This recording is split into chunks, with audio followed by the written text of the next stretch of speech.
Hey everybody, it is Mary, Zebra Child, if you will. This week's discussion is on toxic parents, specifically toxic mothers, and help with dealing with them or coping with them. Well, coping with them, but my main thing is this, and a lot of this, or everything I should say, that I'm speaking on is either from personal experience or something that myself and other friends have discussed, who've been through the same thing or similar things. And also, I'm a huge believer of using your library card and getting books or whatever. So I got this book last week, Mothers Who Can't Love by Susan Forward. It's a really good book. And in my experiences with my own mother, full disclosure, I love my mom. I do, but we've had a very tumultuous relationship. And this is in no way, trying to, slander her or whatever. But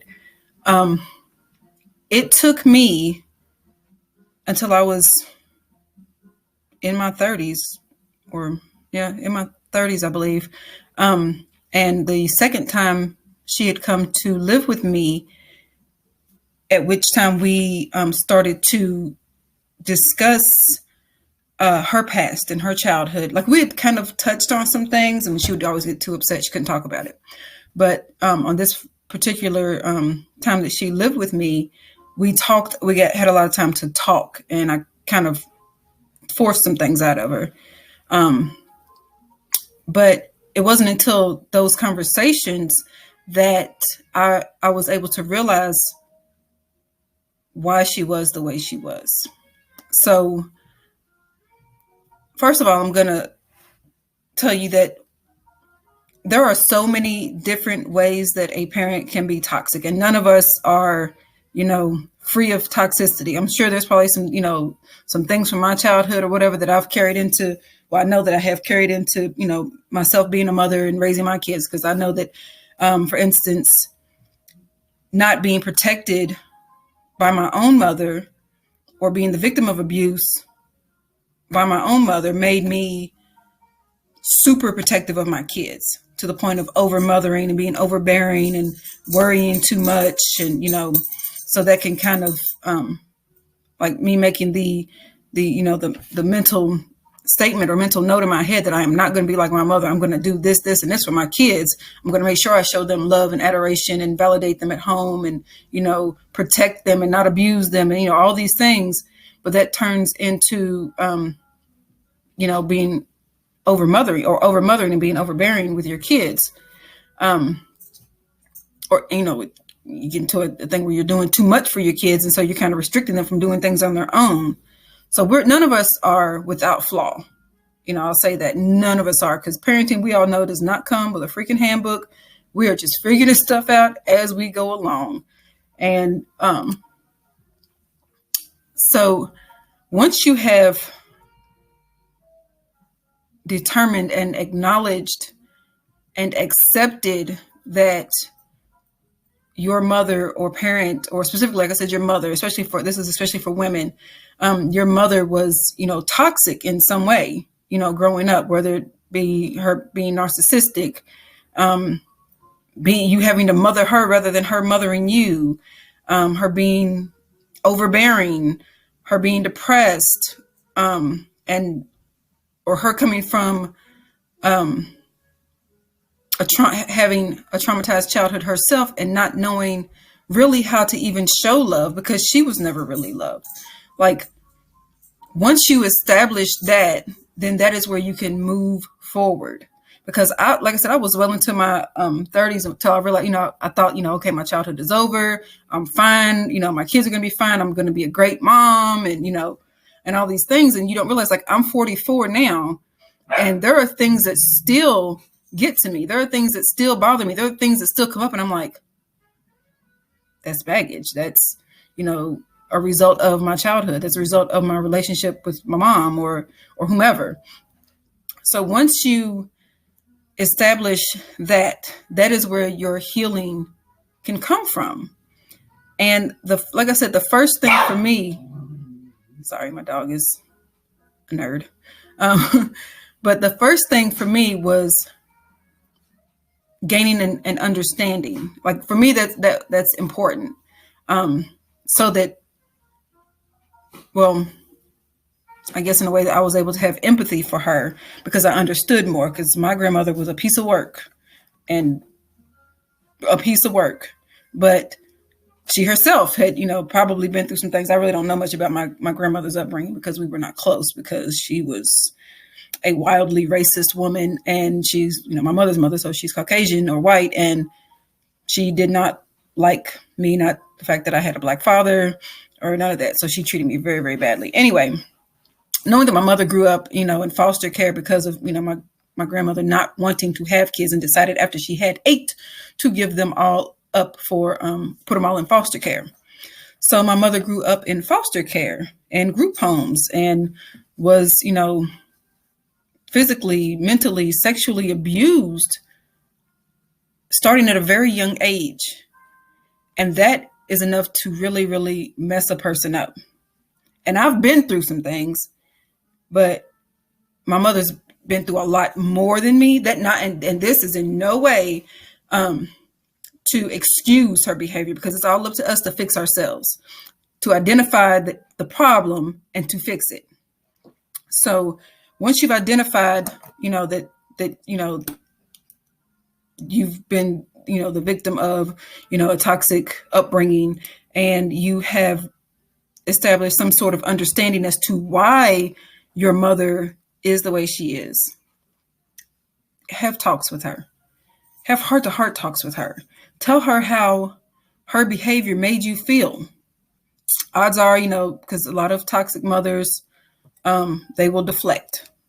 They will, make it everybody else's fault, or throw themselves a pity party, or some of them are always trying to upstage you. So this is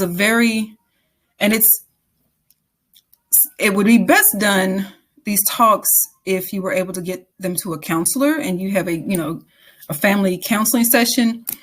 This has never really been much of an option for my mother. There were a couple instances where there was court-ordered family counseling. Once the court ordered, that time frame, that mandatory counseling, those mandatory counseling sessions were over, that was it. There was no more counseling until, I had, wait till I was an adult to seek counseling on my own. Good grief. I scratched my nose. I got a little red score right there. Anyway, but she, so she wouldn't really do counseling. There was always the, deflecting, and we don't talk about these things, and not really wanting to face anything. Like, she was, the type of person that, she would talk about other relationships, like her relationship with my younger brother, for instance. And I would say, Mom, well, you realize that, this is kind of how you raised him to be because of, this, and this. And her not being able to handle that truth, she would either start crying and hang up on me, or usually if it was on the phone, she'd either stop crying, hang up on me, or she just would leave if we were, face to face. But so with her not being willing to go to counseling professionally, we've had a lot of or not a lot of, but several heart-to-heart crying, shouting, cleansing matches, with discussing things. And it gave me a deeper understanding of my mother. And it is so true what they say, that hurt people hurt people. Once you've been hurt, it is pretty much a guarantee that you're going to hurt somebody else, especially if that's what you've been used to. Either you're going to hurt someone else, or you're going to keep on falling into that trap of being hurt yourself, or both. And the main reason for myself for wanting to heal and get past all of this stuff is because I started seeing how it was affecting everyday relationships. Not even relationships, but things I could think I'm fine, and then see something on TV and just lose it, or see something of a child getting hurt. And although we should all have sympathy and feel some kind of way when we see another a child being hurt or done wrong, or the innocent being abused or whatever, but like it would take me to a whole nother place. Like I would just depressive, ugly cry for like a while, and like I'm like, God, this, or just talking about things like even like years ago, me even being able to trying to have this conversation now, it would just bring me to tears because it was so much. There was so much pain behind it all. There was so much anger, and dealing with, coming to terms with, how you were raised and the things from your childhood that shape us into adults, into the adults we are, good, bad, and different. It's like you have to hold this mirror up to yourself and like really look at you for who you are, flaws and all. And in doing that, it can be a lot. It can be a lot, but it's worth it, because especially if you're a mother yourself and you don't want to pass that hurt and trauma onto your kids, that you go from being the abused to being the abuser. Like you don't want to do that. So it's so important to heal, or to try to heal, make an effort, and to end the cycle of this toxic family behavior and abuse, and not talking about things and not owning up to stuff. Everyone is imperfect. I had my daughter, she's getting old. She's getting old. Not me. She is. But she will be 30 years old in February. And she was probably in her early 20s. And I was so used to holding everything in and not dealing with stuff. Like if I had an outburst or, cried or got angry, like I would hurry up and just pull myself together, wipe my tears, straight my cold water, get back to business. Like I wouldn't really deal with anything. I would give myself, like Olivia Pope, if any of y'all watch Scandal, you got 1 minute, cry, get it out, get it over with, and keep it moving. I wasn't really dealing with anything. And my daughter told me, I was like, no, I don't want to be angry. I don't want to be upset. She's like, Mom, you have every right to be angry. You have every right to be upset. Be pissed off. Go cuss at somebody. Go yell at something. Just deal with it. Get it out of your system, but don't live in it. Don't let it define you. Don't keep holding it in, and then it comes out because, you done burnt dinner and now you're ready to burn the whole damn house down. Like, don't let it consume you. Because holding in all that pain and anger and resentment and all of that is so unhealthy. And again, being a mom, your kids see that. They see, I don't know how many times all of us, bet you all of you mothers can attest to, times that you've, something's going on, money's messed up. You try not to, because of course we don't want to stress our kids out. And Lord, me growing up with my mom, I was given a lot of age inappropriate information, things, and there was a lot of, that's a big burden to carry for a kid, for a teenager, for, someone that, like having to mother my own mother and, make sure the house is clean, dinner is cooked. And not saying that, because my daughter had to do this stuff too. That's because I was working two jobs and going to school or whatever. So she did have, help me out or whatever. But my mother could be in the house and I would still have to do all this stuff. I would still have to take care of my little brother, make sure he's changed and fed and clothed and in bed and bath in bed at a decent hour. And while she was just kind of in her depression or in her own space. So having to do all that, in an unreasonable way, and knowing that, my mother would tell me about, well, bills, well, these bills ain't gonna get paid. She would tell me about that, or she would tell me things she had to do to pay the bills. No child wants to hear that. No child needs to hear. No child should hear those types of things about their mother or from their mother. But so that carried over in a way with me is me not letting my kids see me like that.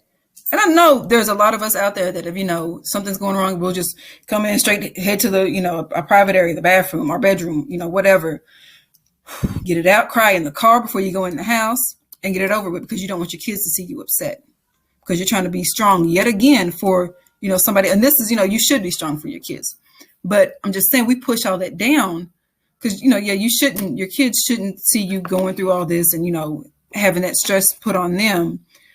But it's that old habit of internalizing everything and dealing with everything on your own and being this super independent person who's afraid to ask for help, who just deals with stuff and ends up being, sometimes in a worse situation than you were to begin with. Or, just there are so many issues that can come from not healing, not dealing with your childhood trauma, not dealing with your toxic upbringing. And like I said, none of us are without flaws. No parent out here is without flaws. There is no such thing as a perfect parent. I do not think so. We all make mistakes. I know I've made mistakes. I know that, in hindsight, think about the parents out there, the mothers that have children that they didn't really want, that they have these, or my mother, they didn't really want, but they don't know how to love. They don't know how to show. They think that because of their bad childhood, that maybe them having a child would somehow fix them. Or maybe it's because what society expected them to do. Oh, we're married, we should start having kids. But you don't have that maternal nurturing gene. Not every woman comes with that. It's not a standard model issue type of thing. Not all women should have kids. And then they're left with these children. They have the child, they think it's going to fix a relationship. Because I know I've seen a lot of women that have done that. If I have a baby, we'll be together forever and it'll fix everything. And it doesn't. It adds stress. And then these mothers are left with these children like, oh, now this baby's here. There's actual stuff I have to do. I actually have to nurture and love and attend to and all these things. And you're just not cut out for it. Or they're just not cut out for it. But when I had my daughter, I was 14. But at that, and I was given the ultimatum, not by my mother. She was very much against it, but I could have terminated my pregnancy. But at that time, at the age of 14, I had already attempted suicide twice. It was twice because it was 3 total. So at that time I had attempted suicide twice. And in my 14-year-old mind, this baby, this pregnancy, this was going to create someone that was going to love me no matter what. Someone that was just going to love me, and we would spend all of our time together, and, and just all these crazy ideals. And literally being 14, I remember my daughter, she was the cutest little, fattest little baby, and she just had rolls on top of rolls on top of rolls, but she was so cute. Like you just yum her up. And I changed that girl's clothes, I know, 4 times a day. Not because she messed them up, but just because she had all these little cute little outfits and I just wanted to play. I was a kid playing with a doll. I had no business having a kid. But, and I say this all the time, and she knows this, that little girl saved my life. That child of mine, not only was she, someone that loved me, and that's not saying that, because your kids ain't guaranteed to love you. They can grow up and be jerks. They can, see the stuff that you've been through or whatever, and you could, exhibit, poor mothering, behaviors towards them, and they can grow up to be jerks and not even like you. They're not, it's not a guarantee that your kids are going to love you or even like you for that matter. But she does. And she literally gave my life purpose. Because think about it, as a 14-year-old, 2 failed suicide attempts under my belt already. Like the feeling of worth worthlessness was so huge. The feeling of nothingness, being unlovable, undeserving was so huge. And then I had this little person, this little perfect bundle of joy that gave me purpose. And I have been going hard since. Like, that was my purpose. I want to make sure I do this, this, and this. Honey, mommy will work 2 jobs. I will go to school. I will do this. I will do that. I will make sure that you are validated at home. I will make sure that you are loved. I will make sure that no matter what, no matter how many jobs I work, no matter what I got going on, I always had time for my kids, which turned into me over mothering my kids. So there's at least one of the flaws that I'm aware of. I'm sure there might be some more. I don't know, but that's like the number one thing that I recognize, and apparently other people do too, because I've heard about it. So, but the things, my little sheet here, identifying that you come from or you've had a toxic upbringing, kind of, I guess, embracing it in a sense, having empathy for your toxic parent to better understand them so that you can in turn better understand yourself. Because guess what? All of that bundle of toxicity, you share the same gene pool. That's, it, and that's not a death sentence by any means. It doesn't mean that that's going to be what you're like, as long as you do what you need to do to heal. And I've got some things that for myself that have helped me in the healing process. The first one is you don't owe them anything. You don't. And it's okay to walk away. It's also okay to not walk away. Whatever you choose between those two is okay. You can stay and be present with them and deal with them and try to work on the relationship if you really think that it's worth it. But if not, it's okay to walk away. Do not keep being anybody's sacrificial lamb. You owe yourself that much. How much of your life have you spent living for your parent or parents even, or anybody else for that matter? You owe yourself peace. So that's the first thing. Walk away or not. Because none of us, like I said, is all good or all bad. But if the bad outweighs the good, cut that shit off. Like I said, and empathize, try to learn about them, understand, have talks with them, for as much as they will tell you, because if they are serious about trying to fix the relationship at all, then that's going to be a pivotal first step, is to talk about it and address not only their upbringing, but they have to deal with what the harm that they've caused you, the things that they did to you, that they may not have even realized were problems, but now you're an adult and now you can verbalize, well, this is why I'm this way. This made me feel this kind of way. You can verbalize that now. You don't have to be afraid of your parent anymore. You can do that. So develop some understanding. And as you develop this understanding with them and for them, and you're empathizing with them, it creates empathy within yourself. Because you need the understanding, you need the empathy for yourself as well. And that's also very important for not going from abused to abuser, because a lot of times we don't deal with stuff and we repeat the cycle, and you don't want to repeat the cycle. Even if you don't have kids, even if you don't have, if you don't have children of your own, you're going to have, say you end up dating a guy that has kids, or you have nieces and nephews, or, you feel some kind of way towards, other people's kids or whatever, or just you lack empathy in general for other people. Like, you need to heal from this, but especially if you yourself have children. So be careful going from, to not go from victim to victimizer or abused to abuser. Break the cycle.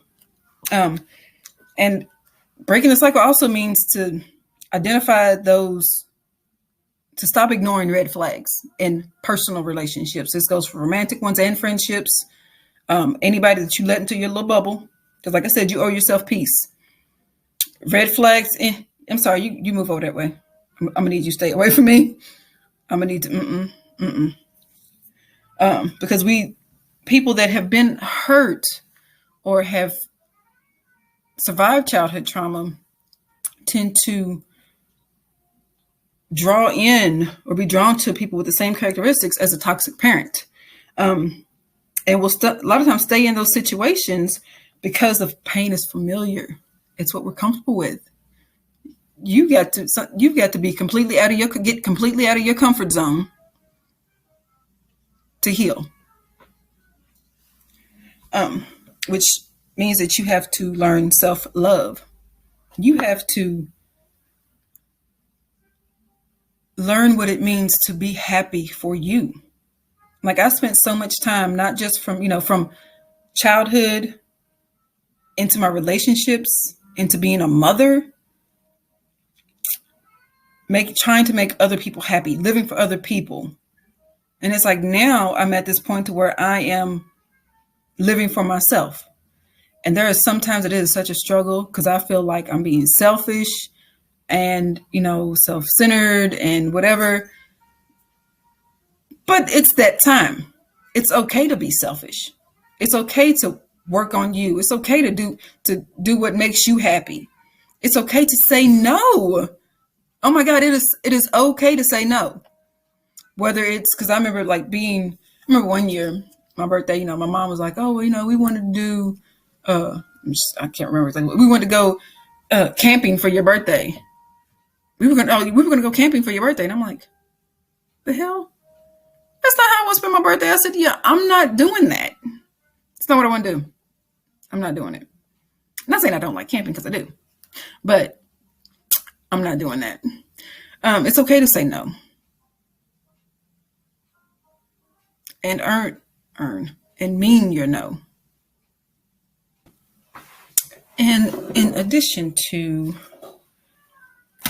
being careful to not go from being the abused to being the abuser, you have to learn self-love.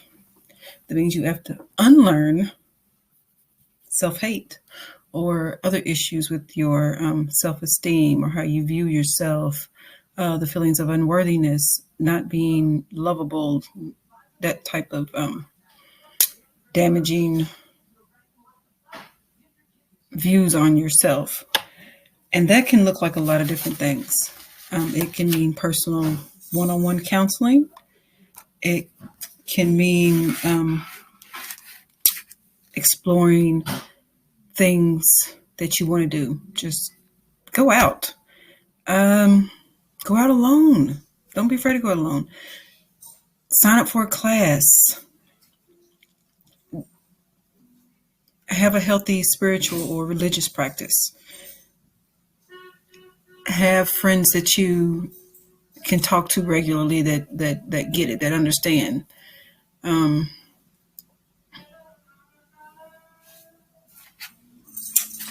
Accept your right to be loved and respected. And you have to love and respect yourself. Build yourself up. Continually surround yourself with positive, loving people. Your support group is everything. The people you surround yourself with says a lot about you as a person. So do that. Make sure, it's my son shutting the door. Make sure that you have a good support group, because that's everything. It means a lot. And it's not to say that you should only surround yourself with, positive, uplifting people, such things. Because, well, in the beginning you should. At least I think so anyway. That's my personal opinion. Because you're gonna come into contact with people that are difficult, that are mean, that are, it's not saying that you're going to be able to avoid, just not dealing with these kinds of people at all. But in the beginning, unlearning the negative stuff about yourself and developing self-love and being in this positive atmosphere, it will retrain your mind so that when you do come across those negative people or those certain situations, you'll be better equipped to deal with them.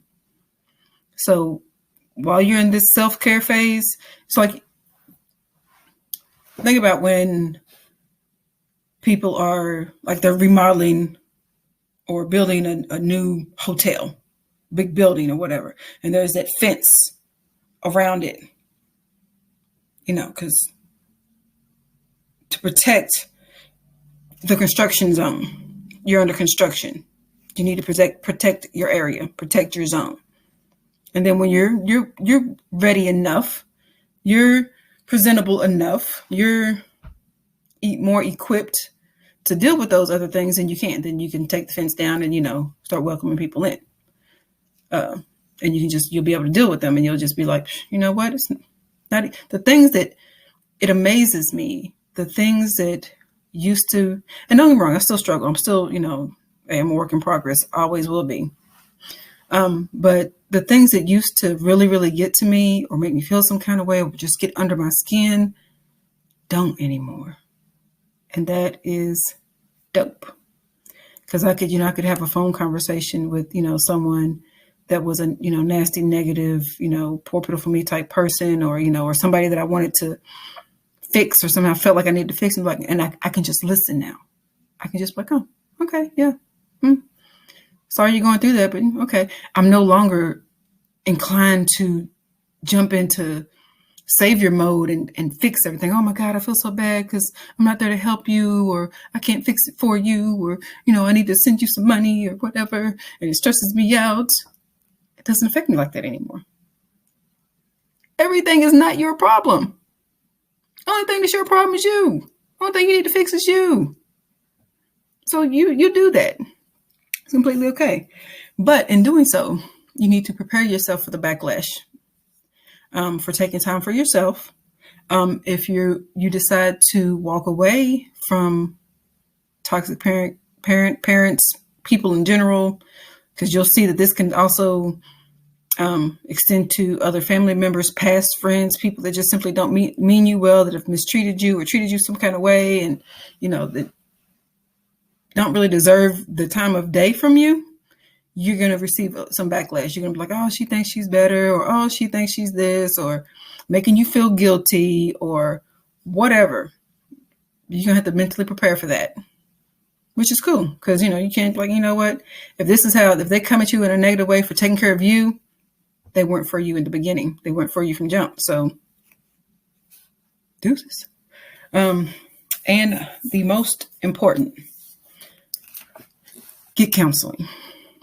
Most certainly get counseling. There is nothing wrong with getting counseling. There is nothing wrong with talking to people. Even if you're hesitant at first, find you one really good friend that you can just let it all out with.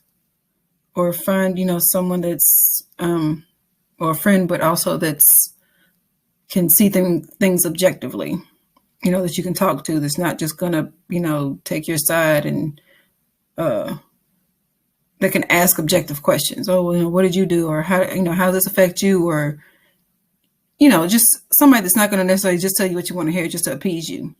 Because those kinds of friends are a godsend. So if you don't, if you're hesitant about counseling, at least talk to somebody. But I encourage counseling 110%. It's very good to talk to someone who can see things objectively, who can be on the outside looking in and be like, And it's crazy because that's some of some words that a friend of mine told me when I was going through a really crappy relationship. And she was like, what would you tell you? Like, you're sitting there telling me this stuff, and I keep telling you what you need to do. I keep telling you need to leave. You need to leave the situation. It's not serving you. It's not doing you any good. But you keep trying to see the good in this horrible person. And what would you tell you? Like, I'm so good at giving advice, but I am horrible at taking it. So it helps when you have someone else who can be like, Nah, because we get so used to telling ourselves that, oh, it's okay, or if I just do this, if I just do that. And because we spend so much time with ourselves, it becomes ingrained in our brain that this kind of behavior, being treated poorly, is okay. And then because we've dealt with it so much of our lives, especially, from childhood and to other relationships, like, so when you get to this point where you're trying to heal from it, it's good to have somebody that will continually tell you, no, that's not what you need to do. No, you don't need to keep dealing with that. No, it's okay to be alone. It's okay to work on you. It's okay to be selfish. You need that. So get counseling. And as I finish this book, because I'm only halfway through it, but it's so much information in here. So much information, so much good stuff. And the complete title is Mothers Who Can't Love, a Healing Guide for Daughters. That's why I said this is, geared mostly towards us women who have grown up with toxic mothers. And, a lot of moms are, well, all of us usually are doing the best that we can, with what we have, what maternal instincts that I have, did get from my mother, and things that I learned from my father also helped me to be the best mother I can be. And now I'm at this stage where I'm trying to still, not further damage my own children, and trying to make sure that, that we talk about stuff. I've always wanted to make sure that, we talked about some things when they were growing up, but now they're all, they're 29, 21, and 20. So we talk more. Our conversations are a lot more open, and I'm able to be a bit more honest with them because they can handle it now, and I can do it without it being a burden to them. So that's important. So yes, if you have not read this book, check it out. It's if you're a reader, you like to read or whatever, this is a really good book. But on that note, I am signing off until next week, which I don't know what my topic will be for next week. It just usually will come to me. Like, I'll be on Facebook and somebody will have a post about, something going on in their lives. I'm like, I can relate to that. It's my next video. So I don't know what the next video is going to be about yet. So it may still be maybe part 2 of this, because, but then I'll be done. Hopefully I'll be done with this book, because I've been reading it like a little bit every day. So, all right, I'm signing off. Deuces. Peace, love, and chicken grease. Hair grease. Peace, peace.